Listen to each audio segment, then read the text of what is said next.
নমস্কার, অষ্টাঙ্গযোগ academy YouTube চ্যানেলে আপনাদের আন্তরিক স্বাগতম। আজ আমরা আলোচনা করব গীতা কেন পড়ব, পূর্ণ অর্জনের জন্য নাকি জ্ঞান অর্জনের জন্য। গীতা কি প্রতিদিন পড়া উচিত? চলুন তাহলে আলোচনা করা যাক। গীতাকে বলা হয় উপনিষদের সার, মানব জীবনের পরম নির্দেশিকা।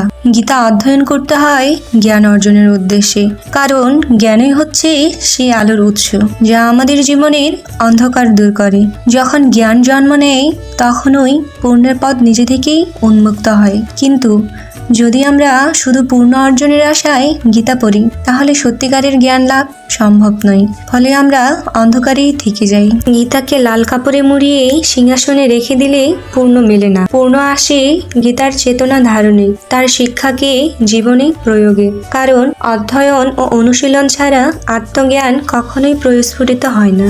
গীতা প্রতিদিন পড়া উচিত, কারণ নিয়মিত অধ্যয়নই আমাদের অন্তর্দৃষ্টি জাগ্রত হয়। গীতা হলো অর্জুনের মহাভ্রষ্ট চিত্তকে জাগিয়ে তোলার এক অনন্য উদাহরণ, যেখানে বক্তা স্বয়ং ভগবান শ্রীকৃষ্ণ এবং শ্রোতা অর্জুন। গুরু ও শিষ্যের এক ঈশ্বরীয় সংলাপই মানব জীবনের দিশারি। গীতা অধ্যয়নে আমাদের জন্মচক্ষু নয়, জ্ঞানচক্ষু উন্মোচিত হয়। এর মাধ্যমে আমরা জানতে পারি কোন পথ ত্যায্য, কোন পথ গ্রহণীয়, কিভাবে বেদের নির্দেশিত সৎ পথে নিজেকে পরিচালিত করা যায়। আমরা প্রায়ই মুখে বলে থাকি শ্রীকৃষ্ণ আমাদের পরম গুরু, কিন্তু গীতায় তিনি যা বলেছেন তা পালন করতে আমাদের আগ্রহ কোথায়?